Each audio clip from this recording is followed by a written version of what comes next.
Susan adjusted the strap of her bag as she walked briskly through the bustling streets of downtown. The morning air carried the promise of a busy day, and she welcomed it.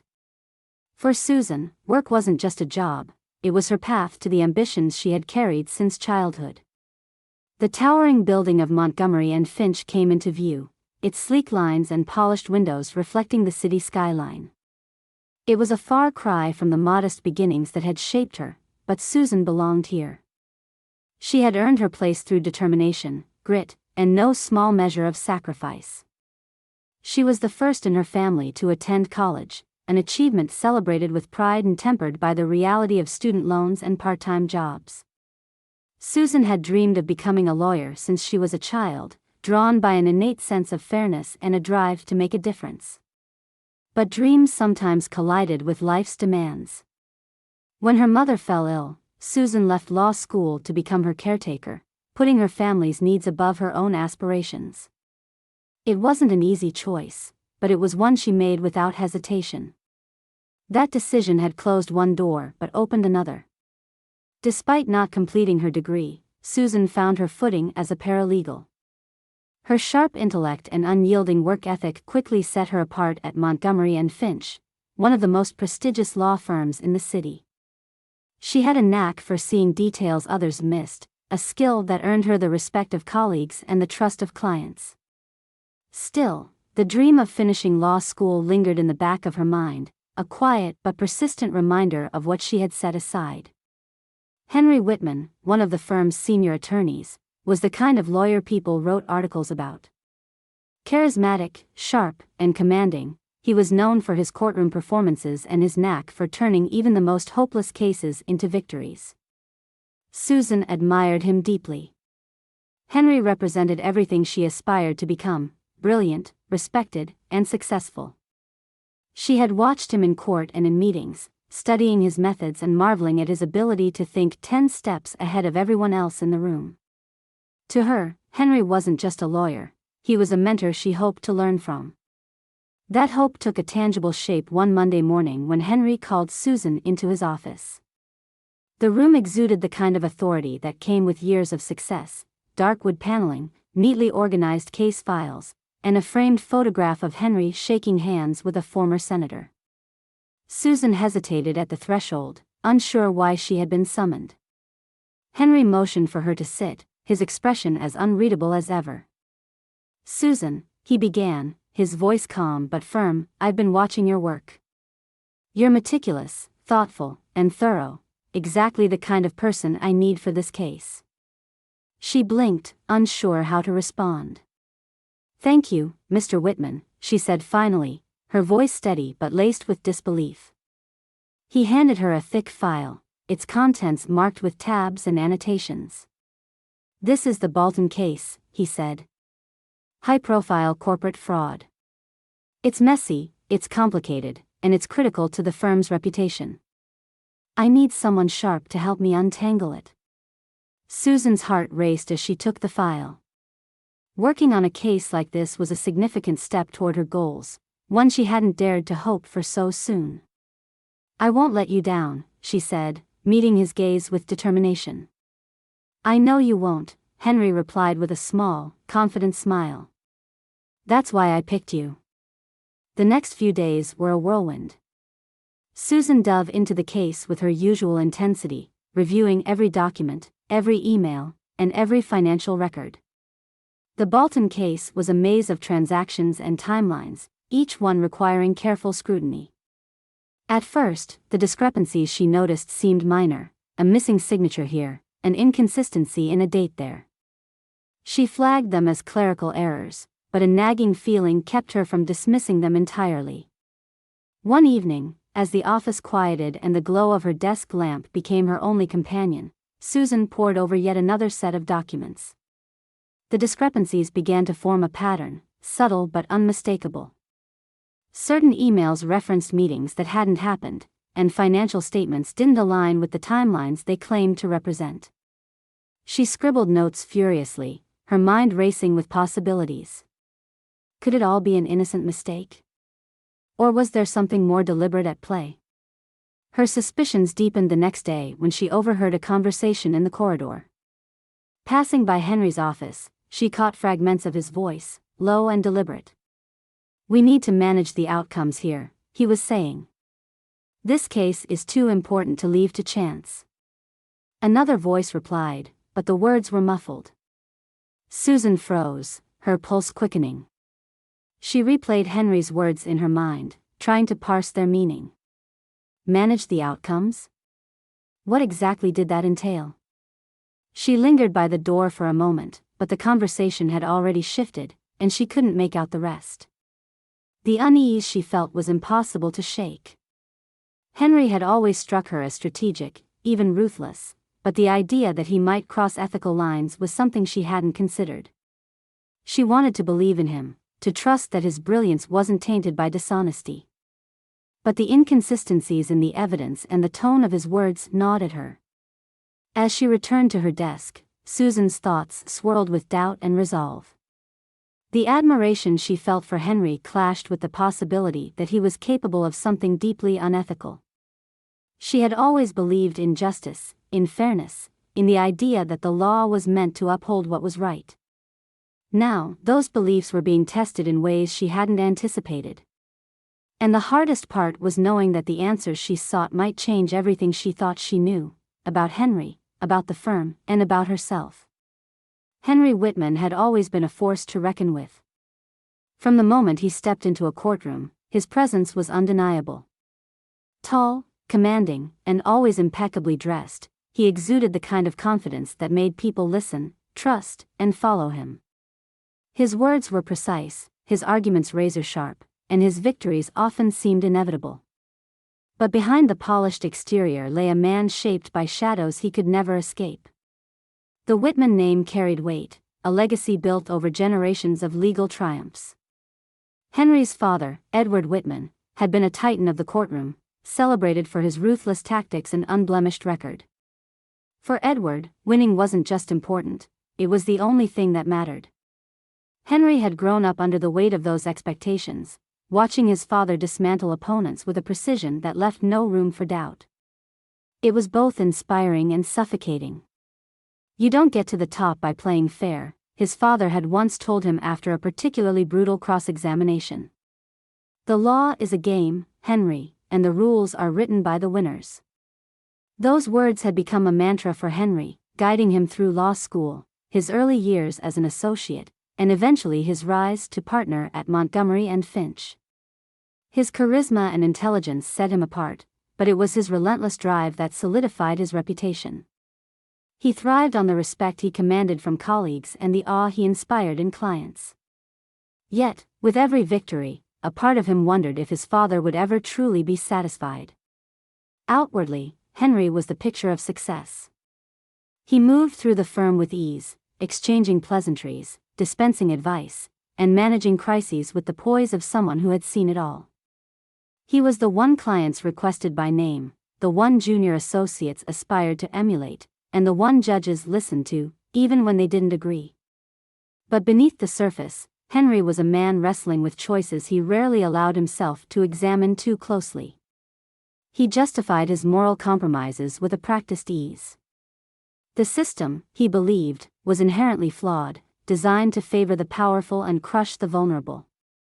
If bending the rules meant leveling the playing field for his clients, then so be it. He told himself that he wasn't the villain, he was simply doing what was necessary to navigate an imperfect system. It was a convenient narrative, one that allowed him to sleep at night and face himself in the mirror each morning. Susan, however, had begun to see the cracks in that narrative. Her admiration for Henry had been immediate when she first joined the firm. He was everything she aspired to be, brilliant, respected, and unyielding in his pursuit of justice. Working alongside him on the Bolton case had felt like a dream come true, a chance to learn from the best. But now, that dream was tinged with doubt. The discrepancies she had uncovered in the case files gnawed at her, and the memory of Henry's conversation about managing outcomes played on a loop in her mind. She wanted to believe that there was an explanation, that the man she had looked up to wasn't capable of the kind of ethical breaches the evidence seemed to suggest. Yet, the more she thought about it, the harder it became to ignore the possibility that Henry wasn't the paragon of integrity she had imagined. Her internal struggle consumed her, making it difficult to focus on anything else. On one hand, she felt an unwavering loyalty to Henry. He had given her an opportunity to prove herself, trusted her with one of the firm's most important cases, and treated her as an equal in a world that often dismissed people like her. On the other hand, her belief in justice, the very reason she had pursued a career in law, made it impossible to turn a blind eye to what she had uncovered. Susan spent sleepless nights poring over the case files, hoping to find something that would absolve Henry of wrongdoing. But the inconsistencies were too glaring to ignore. The evidence pointed to deliberate tampering, and the implications were clear. If she stayed silent, she would be complicit in a deception that went against everything she believed in. If she spoke out, she risked not only her relationship with Henry but also her career. Every interaction with Henry became a test of her resolve. His confidence, once inspiring, now felt like a shield hiding something darker. She found herself analyzing his every word, his every action, searching for signs of the man she had once admired. Yet, even in her moments of doubt, she couldn't deny the charisma that had drawn her to him in the first place. Trust is the foundation of any great partnership, Henry had told her during one of their early meetings. Without it, everything falls apart. Those words echoed in her mind as she wrestled with the weight of her suspicions. Could she trust him now, knowing what she knew? And if not, what did that say about the foundation of their professional relationship? The breaking point came during a late-night strategy session. They were reviewing a critical piece of evidence, and Henry's analysis was as sharp as ever. But Susan couldn't shake the feeling that his arguments were built on a foundation of sand, that the truth was being manipulated to fit a narrative rather than the other way around. "Are you okay, Susan?" Henry asked, his voice cutting through her thoughts. She forced a smile, nodding. "Just tired. It's been a long week." He studied her for a moment, his expression unreadable. "Don't overthink it. This case is important, but you're one of the best. I wouldn't have chosen you if I didn't believe that." His words were meant to reassure her, but they only deepened her unease. How could she reconcile the respect she felt for him with the growing certainty that he was capable of crossing lines she couldn't condone? As the session ended and Henry left the room, Susan remained behind, staring at the documents spread out before her. Her loyalty to Henry and her fear of jeopardizing her career warred with her sense of justice and her belief in doing what was right. The weight of the decision she faced was almost unbearable, but she knew that ignoring it wasn't an option. The world Henry navigated with such ease was one she was only beginning to understand, and it terrified her. But one thing was clear: the path forward would test everything she believed about the law, about Henry, and about herself. Susan sat at her desk long after the office had emptied for the day, her eyes locked on the damning evidence in front of her. There was no longer any room for doubt. The documents she had meticulously reviewed over the past week confirmed everything she had feared. The timeline had been altered, signatures forged, and financial records manipulated. Henry had tampered with critical documents to strengthen their client's case. She stared at the papers, her thoughts racing. The Henry Whitman she had looked up to, the man she had respected and admired, had crossed a line that Susan couldn't ignore. The realization was like a crack in a glass pane, spreading through her perception of him and shattering the image she had held for so long. Confronting Henry was not a decision she made lightly. He was not just a mentor but also one of the firm's most powerful attorneys. His reputation, built over decades, was untouchable. She knew the risks: her career, her future, everything she had worked so hard to build could crumble in an instant. But she couldn't let that stop her.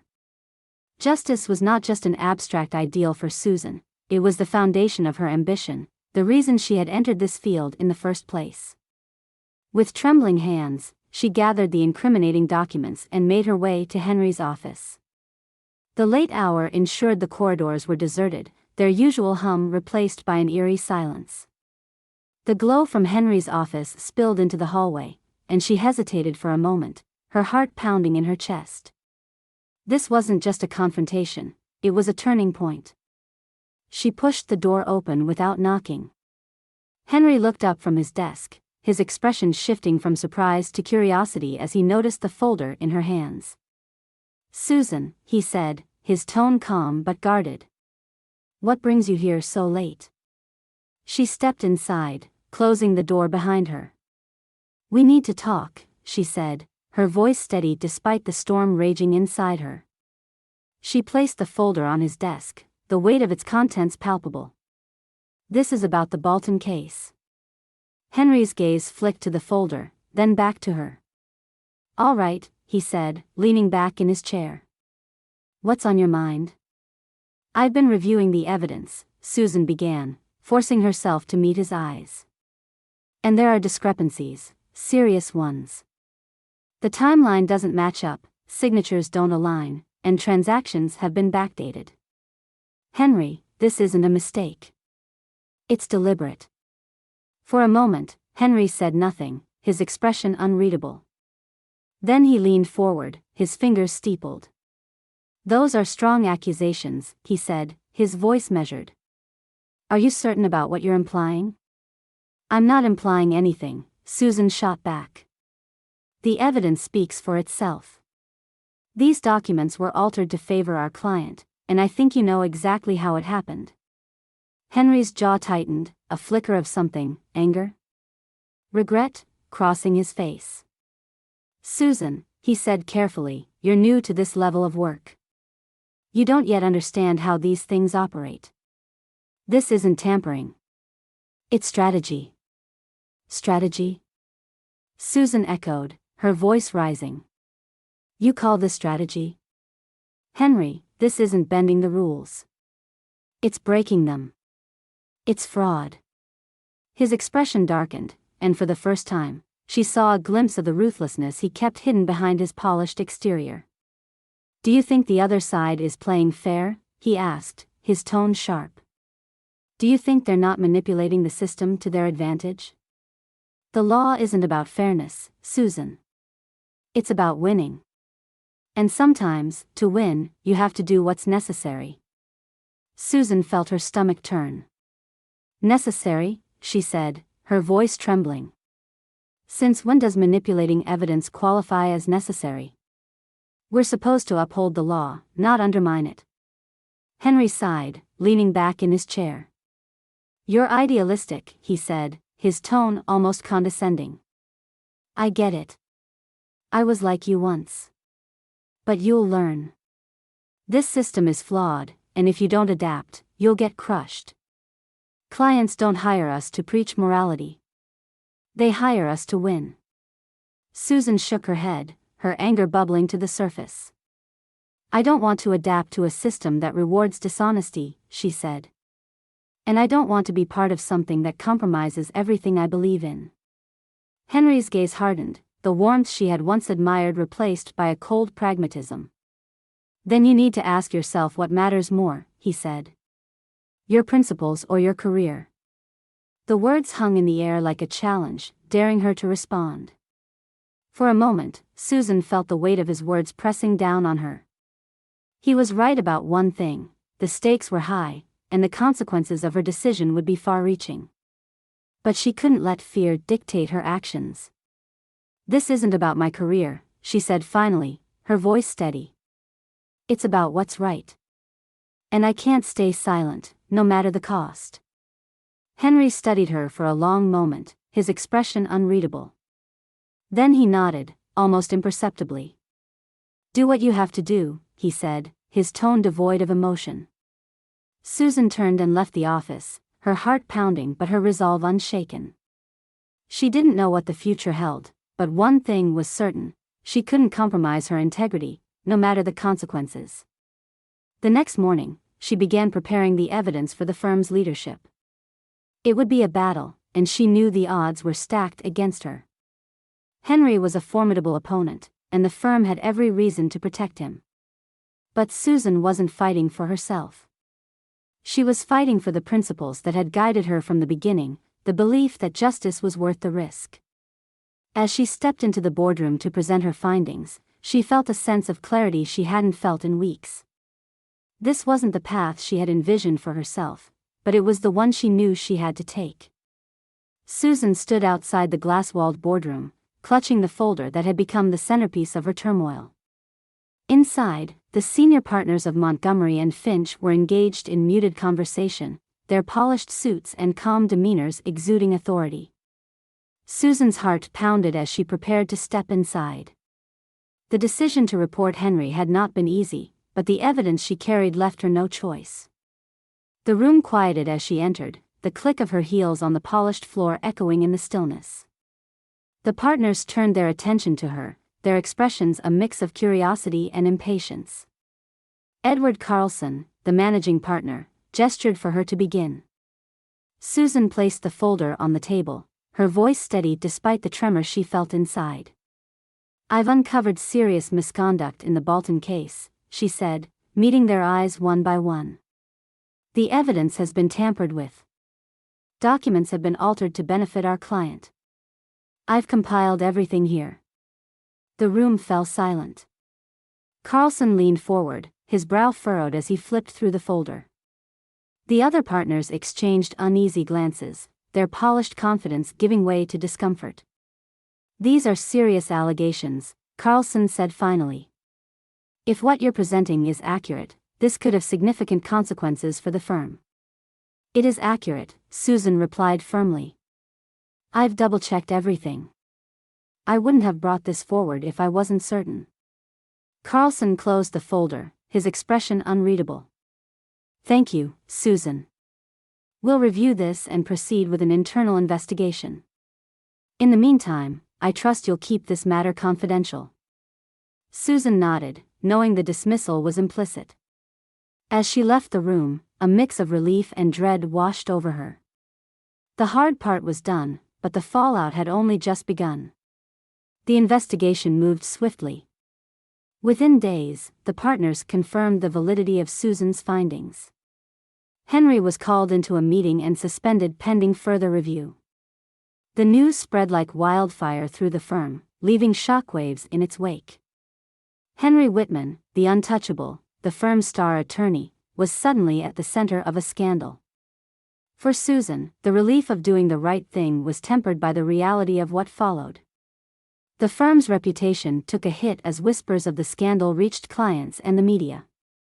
Montgomery and Finch was careful to contain the fallout, releasing a carefully worded statement about internal reviews and commitment to ethical practices. But the damage was done, and Susan knew she had played a role in it. Her own position at the firm became precarious almost immediately. Though no one said it outright, the atmosphere around her changed. Colleagues avoided her in the hallways, their smiles tight and their conversations cut short. Her work was scrutinized more closely, minor mistakes magnified into issues of competence. It came to a head during a meeting with Carlson. He offered her a smile that didn't reach his eyes as he slid a letter across the desk. "We've decided it's best to part ways," he said, his tone neutral. "This isn't a reflection of your contributions, but we believe it's in everyone's best interest." Susan stared at the letter, the words blurring together. She had anticipated this moment, but the sting of it still caught her off guard. "Is this because of what I reported?" she asked, her voice steady despite the ache in her chest. Carlson's smile didn't waver. "We appreciate your integrity, Susan, but this is about aligning with the firm's long-term goals. We'll provide a generous severance package." The words were hollow, a pretense of goodwill masking the reality. Susan nodded, rising from her chair. "Thank you for the opportunity," she said, her voice calm. As she packed up her desk that afternoon, the weight of her decision settled over her. She had done the right thing, but the cost was higher than she had imagined. Her colleagues offered polite goodbyes, their expressions a mix of pity and discomfort. The weeks that followed were a blur of rejection letters and unanswered emails. Word traveled quickly in the legal world, and Susan found herself blacklisted. Firms were wary of hiring someone who had been labeled a whistleblower, no matter how valid her concerns had been. She took odd jobs to make ends meet, her savings dwindling as she faced the reality of starting over. There were moments when doubt crept in, moments when she questioned whether it had all been worth it. She replayed the events in her mind, wondering if there had been another way. But deep down, she knew she couldn't have stayed silent. Justice had always been her guiding principle, even when it demanded sacrifice. Months later, Susan found herself sitting in the small office of a nonprofit legal organization. The space was modest, the furniture mismatched, but there was a warmth to it that reminded her why she had pursued law in the first place. The nonprofit specialized in pro bono work, helping clients who couldn't afford representation. It wasn't the career she had envisioned, but it was a chance to start over. The director, a kind woman with sharp eyes and a no-nonsense demeanor, leaned forward. "Your resume is impressive," she said. "But it's your story that interests me. We need people who aren't afraid to stand up for what's right, even when it's difficult." Susan smiled, a genuine smile she hadn't felt in months. "That's why I'm here," she said. The director nodded. "Welcome aboard." As Susan walked out of the office, a sense of hope blossomed in her chest. The road ahead was uncertain, but for the first time in a long time, she felt like she was moving in the right direction. Susan stepped into the cramped, bustling office of the nonprofit legal organization, balancing a stack of files in one hand and a coffee cup in the other. The air buzzed with energy, the hum of voices and the clatter of keyboards forming a soundtrack that was both chaotic and comforting. It had been months since she had joined the team, and while the transition from Montgomery and Finch to this modest organization had been jarring, it had also been exactly what she needed. For the first time in years, Susan felt connected to the reason she had pursued law in the first place. The cases were tough, the hours long, and the victories small, but every win felt deeply meaningful. They weren't fighting for corporate giants or wealthy clients. They were fighting for people, single mothers trying to keep their homes, wrongfully terminated workers seeking justice, and communities battling systemic inequality. She dropped the files on her desk and took a sip of coffee, her eyes scanning the bustling room. That was when she saw him. Henry Whitman stood near the director's office, his once impeccable suit replaced with a simple button-up shirt and slacks. He looked older, the weight of the past year etched into the lines of his face. Susan froze, the coffee cup halfway to her lips. Their eyes met, and Henry gave a small, almost sheepish smile. Susan felt a wave of emotions she wasn't prepared for, anger, confusion, and something she couldn't quite name. She put her cup down, her mind racing. What was he doing here? Before she could process it further, the director emerged from her office, gesturing towards Susan. "Susan, can you come over for a moment? I'd like you to meet someone." Reluctantly, she approached, her footsteps heavy with apprehension. The director smiled, oblivious to the tension between them. "This is Henry Whitman. He's recently joined us and will be working on some of our larger cases. Henry, this is Susan Harper. She's one of our best." "Nice to see you again, Susan," Henry said, his voice measured but sincere. Susan forced a polite nod, her jaw tight. "Likewise." The director glanced between them, sensing something unspoken but deciding not to press. "I'll let you two get reacquainted. Susan, why don't you bring Henry up to speed on the Jackson case? It's right up his alley." And just like that, Susan found herself saddled with the last person she wanted to work with. The Jackson case was a wrongful conviction that had languished in the courts for years. It was complex, high stakes, and emotionally charged, exactly the kind of case that could either redeem someone or break them entirely. She led Henry to the conference room, her silence thick with unspoken questions. As soon as the door closed, she turned to him, her arms crossed. "What are you doing here?" Henry met her gaze evenly. "I could ask you the same thing. But if you must know, after everything that happened, I needed a fresh start. This place seemed like the right fit." "A fresh start," she repeated, her tone sharp. "Do you think you can just walk in here and pretend none of it happened?" "I'm not pretending anything," he said calmly. "I know what I've done, and I know I can't change the past. But I'm trying to do better. That's why I'm here." Susan studied him, searching for any hint of insincerity. To her surprise, she found none. The arrogance that had once defined him seemed to have softened, replaced by something she hadn't seen before: humility. "Fine," she said after a long pause. "But don't think for a second that I trust you." "I wouldn't expect you to," Henry replied. The first few days of working together were tense. Susan couldn't help but feel a simmering resentment every time Henry spoke, his insights and strategies a reminder of the brilliance that had once inspired her but now carried the taint of betrayal. Henry, for his part, remained professional, careful not to overstep or push her boundaries. But as the weeks went on, something began to shift. The Jackson case demanded their full attention, forcing them to spend long hours poring over evidence, interviewing witnesses, and crafting arguments. Despite her reservations, Susan couldn't deny that Henry's experience and skill were invaluable. He spotted connections she had overlooked, his legal acumen cutting through the noise to uncover critical details. During one late-night session, as they reviewed transcripts from the original trial, Susan found herself grudgingly impressed. Henry leaned back in his chair, rubbing his temples. "The prosecution built their case on this testimony," he said, pointing to a highlighted section. "But if we can discredit this, the whole thing falls apart." Susan nodded, her mind racing as she pieced it together.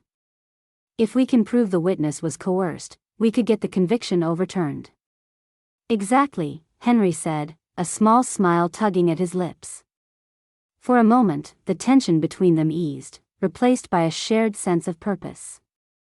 It was a reminder of why she had admired him in the first place, not for his charm or his reputation, but for his ability to see what others missed. As they worked, Susan began to notice other changes in Henry. He was more patient, more willing to listen, and less focused on winning at all costs. One evening, as they packed up their notes, he turned to her. "I owe you an apology," he said quietly. Susan looked at him, startled. "For what?" "For everything," he said. "For the Bolton case, for putting you in that position, for letting my ambition blind me to what really mattered. I made mistakes, Susan. Big ones. And I'm sorry." She stared at him, unsure how to respond. The anger she had carried for so long felt suddenly lighter, as if his words had loosened its grip. "I don't know if I can forgive you," she said finally. "I don't expect you to," Henry replied. "But I hope, in time, I can earn back your respect." Susan nodded, the beginnings of understanding taking root. They weren't there yet, but for the first time, she felt like it might be possible. The Jackson case continued to demand their best, and as they worked, a fragile truce formed between them. They still had a long way to go, but their shared goal offered a glimpse of what could be rebuilt from the ashes of their past. Susan and Henry had been working on the Jackson case for weeks, and somewhere along the way, the sharp edges of their interactions began to soften. The walls Susan had built around her anger and distrust remained sturdy, but cracks had started to form. They weren't friends, not yet, but the sheer intensity of the case demanded a level of collaboration neither could avoid. Late nights, missed meals, and endless brainstorming sessions had a way of wearing down even the thickest barriers. Henry, for his part, was different. Susan couldn't pinpoint when it had happened, but the arrogance she had always associated with him seemed to have dulled. He listened more, interrupting less, and when he spoke, his words carried a weight that felt less performative and more genuine. She wasn't sure if she trusted this new version of him, but she couldn't deny that working with him was easier than it had been in the beginning. One night, as they sat in the conference room surrounded by mountains of paper and half-empty coffee cups, Henry leaned back in his chair, his face lined with exhaustion. "This case," he said, rubbing his temples, "is a mess. But I think we're finally getting somewhere." Susan nodded, pushing her glasses up the bridge of her nose. The witness testimony is the key. If we can prove coercion, the rest of their case falls apart.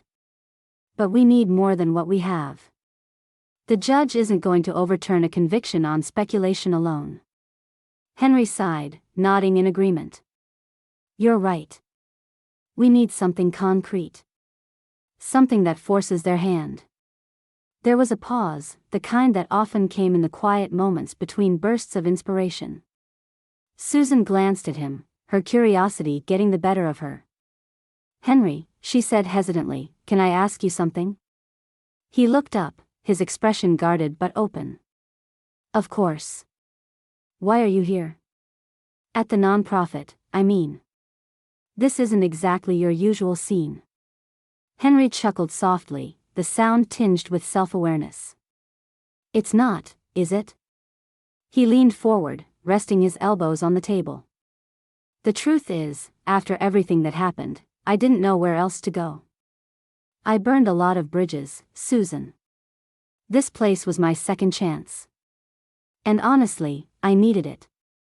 Susan studied him, searching for any hint of the bravado that used to define him. She saw none. You don't seem like the kind of person who takes second chances lightly, she said. I'm not, he admitted.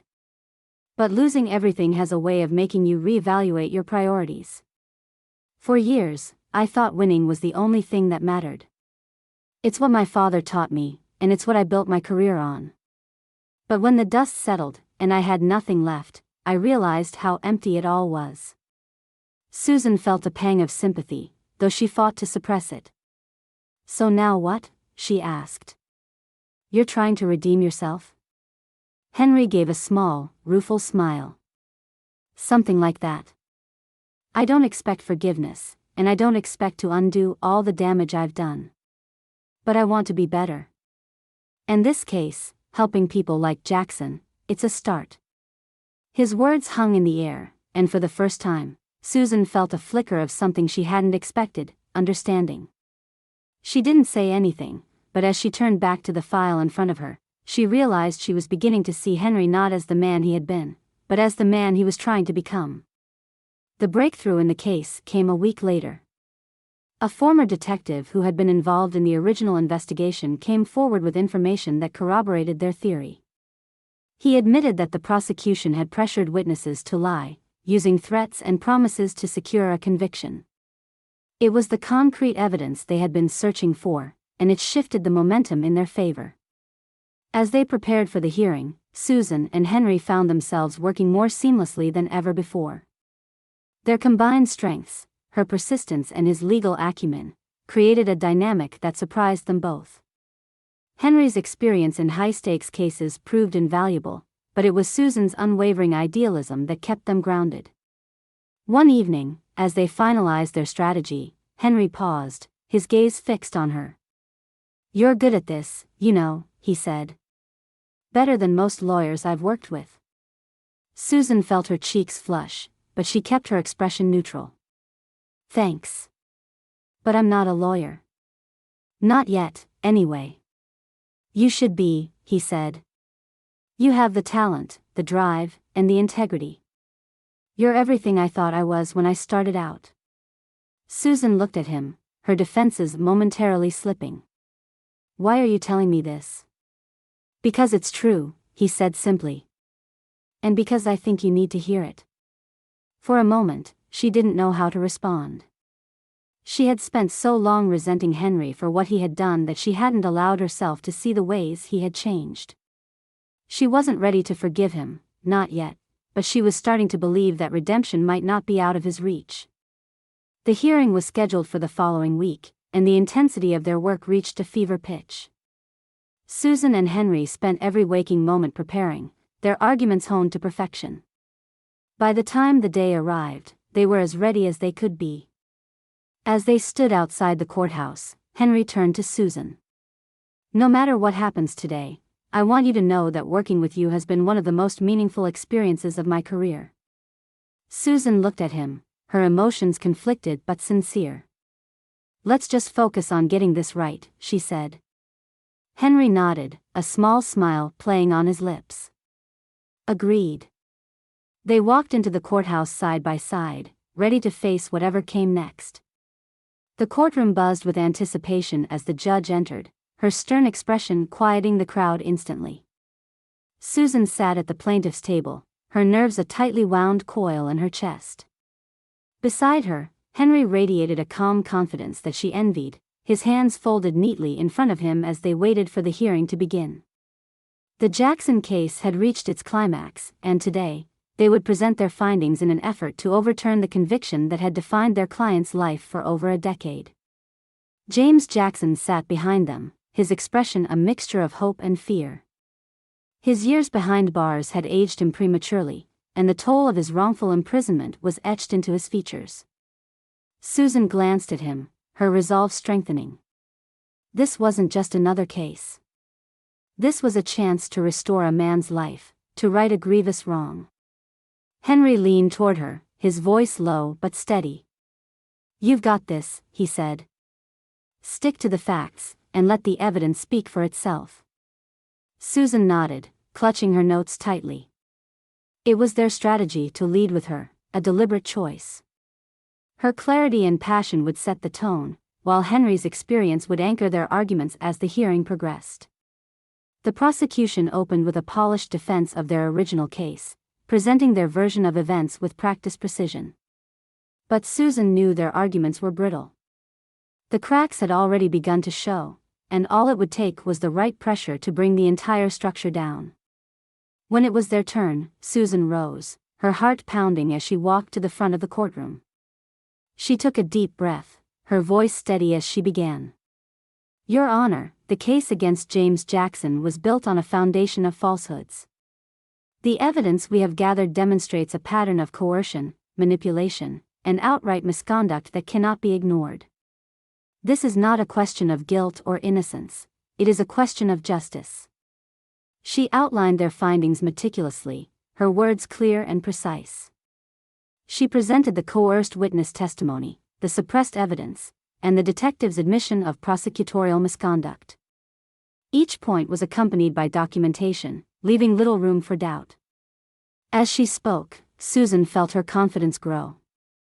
The judge listened intently, her expression unreadable but attentive. The prosecution shifted uncomfortably in their seats, their rebuttals losing weight with every fact Susan presented. When she finished, she returned to her seat, exhaling a breath she hadn't realized she was holding. Henry gave her a small nod, his approval silent but unmistakable. He took the floor next, his tone measured but firm. Where Susan had been impassioned, Henry was clinical, dissecting the prosecution's case with the precision of a scalpel. He pointed out inconsistencies, highlighted logical fallacies, and emphasized the irreversible harm caused by Jackson's wrongful conviction. "This isn't just about Mr. Jackson," Henry concluded. "It's about the integrity of our justice system.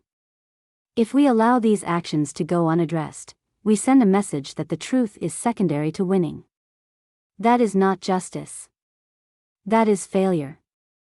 The room fell silent as Henry returned to his seat. Even Susan, who had worked closely with him for weeks, felt a renewed respect for the way he had commanded the room. For the first time in years, she saw the man she had once admired, but now through a lens sharpened by everything they had endured. The prosecution offered their rebuttal, but their arguments felt hollow in comparison. By the time the hearing adjourned, the energy in the room had shifted. The truth was undeniable, and everyone present could feel it. As they exited the courtroom, James Jackson turned to Susan and Henry, his voice thick with emotion. "Thank you," he said. "No matter what happens, thank you for fighting for me." Susan placed a hand on his shoulder, her own eyes stinging with unshed tears. "We're not done yet," she said. "But we're closer than we've ever been." The judge's ruling came a week later. Susan and Henry sat together in the same courtroom, the tension palpable as the judge read her decision. After reviewing the evidence presented, it is clear that Mr. Jackson's conviction was the result of egregious misconduct. This court hereby vacates his conviction and orders his immediate release. The words seemed to hang in the air for a moment before they registered. Jackson let out a shaky breath, his hands covering his face as the reality of his freedom set in. Susan felt tears streaming down her cheeks, her relief overwhelming. Henry placed a hand on her arm, his own expression softening. "We did it," he said simply. They left the courthouse together, Jackson surrounded by family and supporters who had waited years for this day. Susan and Henry stood at a distance, watching the celebration unfold. "It's a good feeling, isn't it?" Henry said. Susan nodded. "It is. But it's bittersweet. It shouldn't have taken this long, and it shouldn't have happened at all." Henry sighed, his gaze thoughtful. "You're right. But at least we did something about it. That's more than most people can say." Susan turned to him, her expression unreadable. "You've changed, Henry," she said. He met her gaze, his own steady. "I'm trying," he said. "I have a long way to go, but I'm trying." For the first time, Susan felt a flicker of something she hadn't expected, trust. It wasn't fully formed, but it was there, tentative and fragile. As they walked away from the courthouse, their steps in sync, Susan realized that their shared victory was more than just a win for Jackson. It was a turning point, a chance for both of them to move forward, shaped by the challenges they had faced together. The office was small but full of potential. Susan stood in the center of the freshly painted room, gazing at the empty desks and the sunlight streaming through the large windows. It didn't look like much now, but it was a start, a place to build something meaningful. The sign on the door read Harper and Whitman Legal, a partnership that only months ago would have seemed impossible. Henry walked in, balancing a box of files on one arm and a cup of coffee in the other. "I'm not sure which was harder," he said with a smile, "convincing you to take this leap or picking a name we both agreed on." Susan smirked, folding her arms. "You know I wanted Harper and Associates. It's just that your ego couldn't handle being left off the sign." "Guilty as charged," Henry replied, setting the box down. "But you have to admit, it has a nice ring to it." She shook her head, unable to suppress a small laugh.